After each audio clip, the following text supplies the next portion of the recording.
BRS కు సంబంధించినటువంటి ఎమ్మెల్యేలను కోరుతున్న అధ్యక్ష, ప్రభుత్వానికి సహకరించండి. కానీ ప్రభుత్వాన్ని పడగొడతామంటే తొడగొట్టడానికి మేము సిద్ధంగా ఉన్నామన్న విషయాన్ని కూడా తెలియజేస్తున్నాం అధ్యక్ష. ఎక్కడ కూడా వెనుకకు పోయేది లేదు. గతంలో అధ్యక్ష, ఇక్కడ శాసనసభలో అధ్యక్ష, నోట్ల రద్దు కేంద్ర ప్రభుత్వం తీసుకొస్తే అధ్యక్ష, ముఖ్యమంత్రి ఏం చెప్పిందంటే అధ్యక్ష, నోట్ల రద్దు చాలా మంచి పథకం, మీరు ఎవ్వరు కూడా మాట్లాడకండి, ఇది మనం ఇమ్మడే తీర్మానం చేసి పంపించాలని అధ్యక్ష.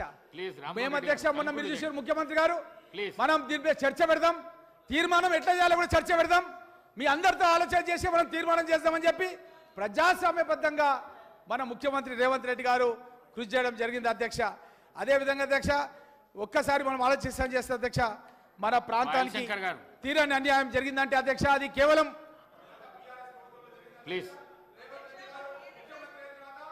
అన్ని ప్రాంతాలకు అన్ని రంగాలకు కూడా, వ్యవసాయం అన్ని రంగాలకు కూడా, అనుబంధ పరిశ్రమలు అన్ని రంగాలకు కూడా నిధులు కేటాయించి అన్ని ప్రాంతాలు కూడా అభివృద్ధి చెందే విధంగా కృషి చేస్తున్నారు. కాబట్టి ప్రజలంతా కూడా సంతోషంగా ఉన్నారు. కాబట్టి ఇప్పటికైనా సరే బీఆర్ఎస్ కు సంబంధించినటువంటి ఎమ్మెల్యేలను కోరుతున్న అధ్యక్ష, ప్రభుత్వానికి సహకరించండి.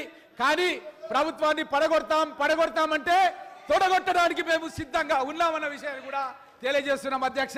ఎక్కడ కూడా వెనుకకు పోయేది లేదు.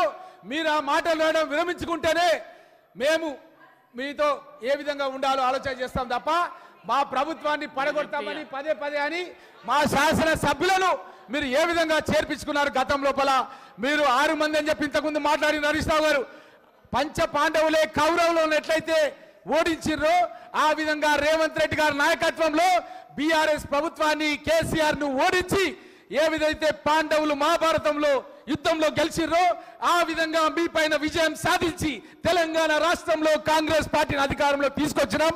తప్పకుండా పేద ప్రజలకు ఇచ్చినటువంటి అన్ని వాగ్దానాలకు, 6 గ్యారంటీలకు కాంగ్రెస్ పార్టీ రేవంత్ రెడ్డి గారి నాయకత్వంలో కట్టుబడి ఉంది. అన్ని కూడా నెరవేరుస్తాం. కానీ మీరు కొద్దిగా ఓపికగా ఉండాలి.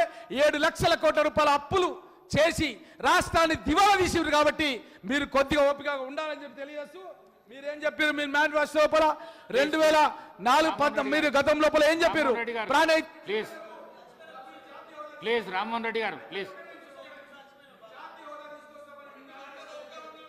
తీసుకొచ్చిరా, అయిపోయింది. లాస్ట్ మీరు ప్రాణైతే చేవెళ్లకు పాలమూరు రంగారెడ్డికి జాతీయ హోదా ఇస్తున్నారు. మరి తెచ్చిర్రా? 5 సంవత్సరాలు తెస్తామన్నారు. 1,00,000 ఎకరాలకు సాగునీరు ఇస్తామని చెప్పారు. మరి 1,00,000 ఎకరాలకు సాగునీరు ఇచ్చిర్రా? కనీసం మన జిల్లాకి ఇచ్చిర్రా? మనం ఒక్కసారి ఆలోచన చేయాల్సిన అవసరం ఉంది. వీళ్ళు కూడా అధ్యక్ష నిరుద్యోగ యువకులకు వీళ్ళు నిరుద్యోగ వృత్తి ఇస్తామని చెప్పారు అధ్యక్ష. అధ్యక్షుల వాళ్ళ మేనిఫెస్టో వాళ్ళు ఇచ్చిర్రా అధ్యక్ష? వాళ్ళు 7 లక్షల కోట్ల అప్పు చేసి అధ్యక్ష. ఈ రోజు వాళ్ళు తెచ్చినటువంటి అప్పులకు మనం మిత్తి మళ్ళా అప్పులు తీసుకొచ్చి చెల్లిస్తున్నాం అధ్యక్ష. అట్లాంటి పరిస్థితిలో ఉండగా కూడా అది రేపిస్తారా ఎల్లుండిస్తారా అని చెప్పి పదే ప్రకటన చేస్తే సభ్య సమాజం సిగ్గుతో తలదించుకుంటుంది అధ్యక్ష.